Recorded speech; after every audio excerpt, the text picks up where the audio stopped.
So Linux is, in my opinion, very fun and one of the best operating systems to know. So I want you to be able to enjoy it too. And part of enjoying it is using it in a powerful way with the command line. One of the things that I found as I have taught Linux courses is that one of the challenges that people have is that they may not know at first how to actually use the commands. And so I want to teach you today how to use the commands, but in order to do that, you have to read the documentation. And so we're going to start by practicing how to read documentation so you get a good idea of knowing what to do and what options that you have. And so I created a um, a folder and I just called it files. And the way I did that was I entered a command that was mkdir, and that is short for make directory. So that command is a program that runs. And if I don't put anything after it, it will tell me that it's missing an operand. That means that it's missing something. It's looking for some data, and we call it a parameter. And so when I have a parameter that I want to use, in this case, the most simple way to invoke the command is to use a parameter, which is the directory name. Now, in this case, I went ahead and did that, and the directory is called files. So I'm in that directory, and I could make another one if I wanted to, and I'm going to call it temp. Now, if I use my list command without any parameters, I get the folder temp, and that's the contents of the files directory or folder. So I'm going to go ahead and use another command to remove a directory. I'm going to remove the one that I just made, and now it's gone. That is a simple way to use the commands, but what we're going to do is look at how to read the documentation.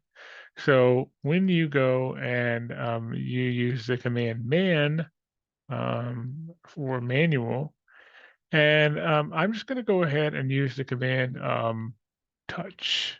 Touch is a way to make a file. We're going to look at that command real quick. So you see the name of the command is touch, and what it does is it's a little short synopsis. It changes the file timestamps. So in this particular case, we have the next option in the menu is synopsis. This is actually how we invoke the command. Things that are in brackets, like this word option, are optional. Now, it does say option there because what we have is we have any one of the options that are below we could use. And sometimes it will say something else there, but a very common thing to do is you'll see the word option or options, and they can be plural. But that means that the bracket means it's optional. Then we have these three dots. The three dots mean that I can continue to list options until I'm done. So I can go through the list of options and I could find the one I want to use and by reading about them. And the other parameter is this one that's not in brackets. This one is the file, and that is required. Now, I do have three dots after that file, which means that I could use any number of files. So if I were to go back and look at my command, I'm going to make file one, file two. Now, what I have is I have two files that I've created. Now I'm going to use my ls command to list those files again. In this case, I'm going to use two options. I could do an option for all and an option for details. I could do it separate or I can do them together. So it will do the same thing, whether I do them separately or together. And that's true for any command. I can combine single character options that are in the dash, and all of the options that have a shortcut that are single characters actually start with a single dash. Sometimes options that have longer names start with double dashes. So we'll look at this again when we go into the manual page and look at the touch command. We see, as we look through the list of options, that some options just have short codes and some options have short and long. When they're listed like this, they're equivalent. They do the same thing. But I can't combine long options together behind only one set of double dashes. I have to put a space between them. I can combine short options. So one of the ways that I use the command and I allow it to be controlled by me, and I can do more things that couldn't always do, is I can combine these options, and I can read all about them. There's not many options on this particular command, but it allows me to do particular things, and I can also find out some information, like for instance, the dash dash version gives me the version information of the program. For example, if I wanted to look at that, I would be able to see the copyright information and the version of the core utils that this particular command was installed with, 8.32. Now, there's not a lot of context on that version. I don't really know unless I was looking to see matching it to a specific software version. I could find out if it's old or new. And also we have some authors and other information here. So when I look at that touch, and I want to look at the manual page one more time. Now, one thing we know is that touch requires an option. So if I were to invoke the command touch with no options, I'm going to get a message and it says missing operand. Touch dash dash help for more information. Now this is a long option, so we use the double dashes. And if I were to mistype that and only put one dash, the command parser would try to look for four different options, HELP. When we look at the list of options, notice that I don't have any of those. Well, I do have H. So what would happen is uh, it would run with an H, look for a link. It's going to look for these other three options, and it's gonna give an error message. So notice it failed on E, and it didn't continue parsing. So we'll look at a little more complex command here too. So I'm going to look at the command CP. A little more complex. This is the shortcut for the command copy. So if you look at the options, you see that these are optional because they're in brackets, and we can have as many as we want. Then we have an option that could be a dash capital T. Now remember, Linux is uppercase, so it's going to use case sensitivity. It matters whether you use a big T or a little t.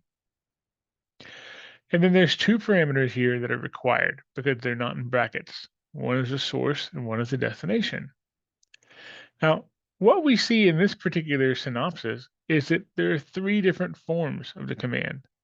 So if you look at the second one, and this is kind of like when you look at a dictionary and you see a definition of a word, and then it has one or two or three multiple definitions. These are multiple invocations. So a couple of different things that I can do.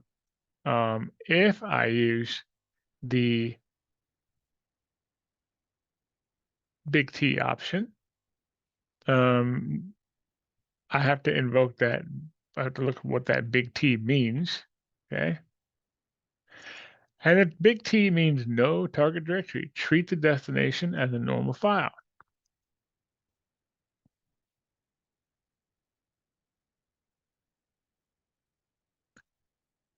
So what I'm saying is that in this case, if I were to um, have multiple parameters, I would be treating that destination like it was a normal file, not a directory. Now, in this particular case, notice that I have I could do CP and then some number of options, and then I have to have a source, right? This is just like the other, right? So have a source that's required. I can have any number of sources, and what it's looking for is files. Okay, so I want to find files there. And then the directory is that very last parameter. And so that there's no, I cannot copy 5 files to 3 directories. I can only copy 5 files to one directory. All right. So that's why there's no ellipses after that.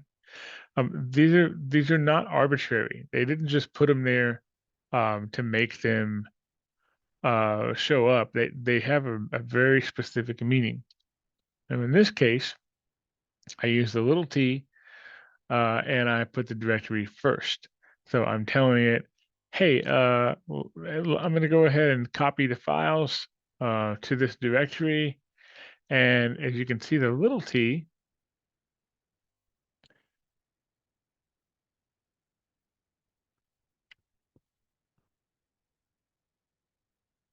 is for the target directory. So what I'm doing is I'm telling the command when I use little t that this first parameter is a target directory. So I can use the command differently based on my script that I'm using. For instance, if I wanted to use another command to make a whole bunch of source files or find them out or list them and use that as the input right here on the end, they could have any number of files that would continue on and it would all go in the same directory. So it just depends on how I want to use the file that I can use it this way. And that's why that option's there. Not all commands are going to have ways to switch things around. They're going to be very specific. But the thing you need to know is you have a command, you have an optional argument that in this case are options. This is a short option and this is a long one. Long ones cannot be combined. Short ones can. The long ones have to be set with spaces, separated with spaces. And in this case, this particular option is a long option, backup, and it has an optional argument. And when you see this optional argument, you're not gonna put the brackets. You're gonna just put the equal sign and then the control, whatever that control is capitalized means it's a variable. I don't know what the control is gonna be.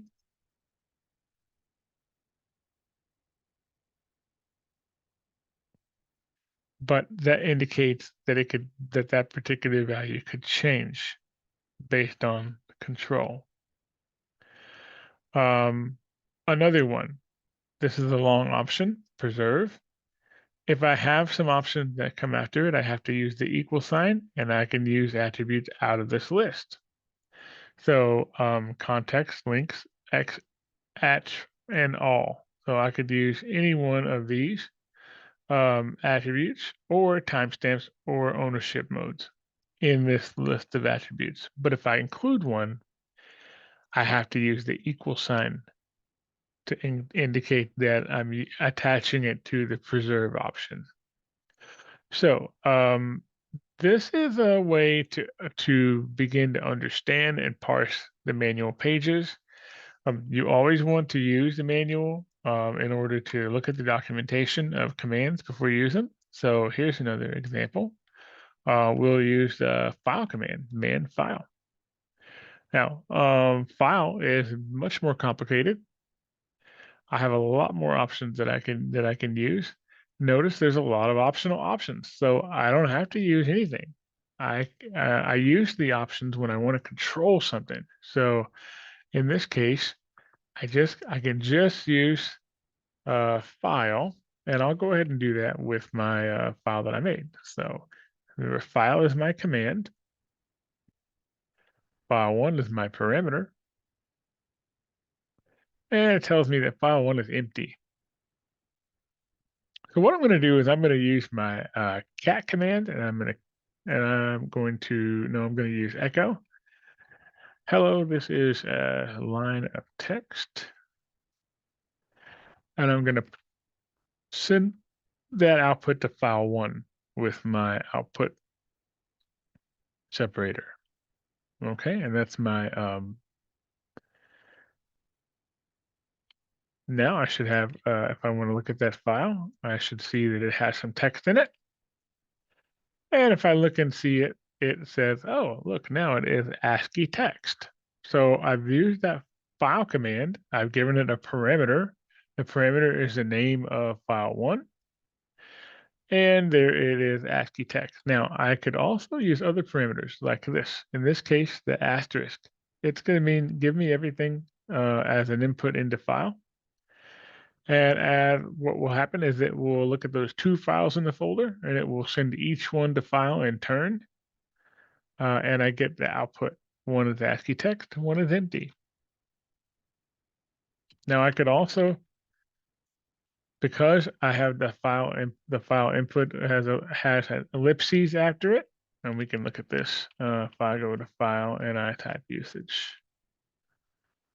that should give me the indication that here I use the file command. All of this is optional. It's in brackets. And then I'm required to use a file, but I have multiple files that I can include. Now, these angle brackets are another way to indicate that this is required. Now, notice that this one, if I use file by itself, I do not have to include the dash help option, but I'm going to get the help option, right? If I use the help option, it's optional. I'm going to get longer help, but I still get the usage information here. And then if I do file and the file name space, there's both lists. That's the same as sending both of those files out to the command, and it tells me what they are. So I can do that on any folder. I'm going to go back into my parent folder, and I'm going to type the command file and use it on the files folder. And look, it tells me that that file is a directory. Remember, I can see that very much with the same thing. If I look at my files folder, um, I'll just do LSAL files, and I get information about the directory inside. Right, this is my command about that particular directory. It is a directory, and remember the dot means here. Okay, so anytime you see that dot, that means here. So when I'm looking at that files directory, there's here, and then the two dots is the parent.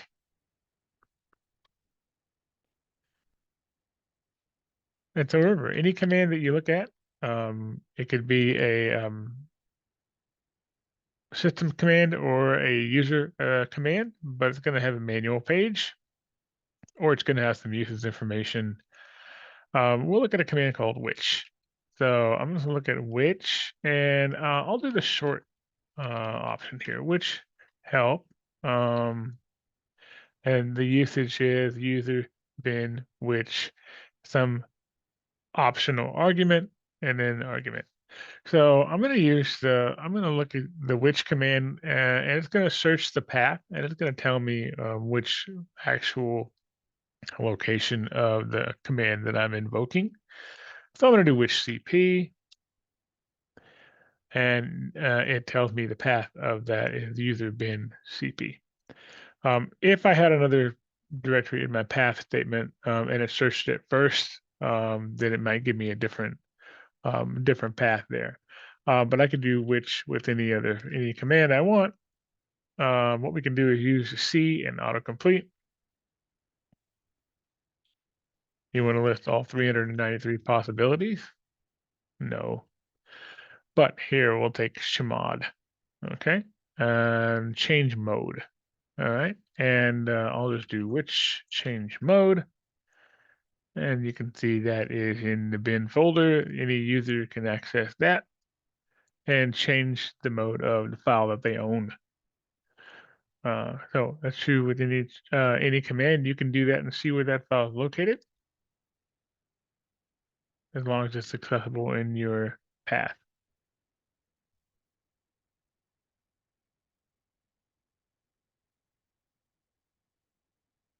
Now, that is a way to list all the files, but you should explore that manual page, explore um, some of the files in the bin folder, see what they do. Let's try man, yes. Output a string repeatedly until killed. Wow. Okay, so we could do some stuff. Yes. Hello. The idea is that if I use yes, and I have a prompt that's going to ask me for yeses, I could pipe the response that I want into a script or file and have it do something. So yes is another one of those fun commands that I could make an endless loop with. And but there's others, and so you can just look through the bin folder and look at the commands and see what they are, right? Depending on your system, you're going to have more commands than others people might, depending on what's installed. But you can find some really interesting um, commands by just looking at what is interesting to you. What does this do? So I can look at that and at that command and see what it does. Some things you're going to know and understand, and some things that are going to be more complex. So, man, more, right? Look for verbs that you recognize.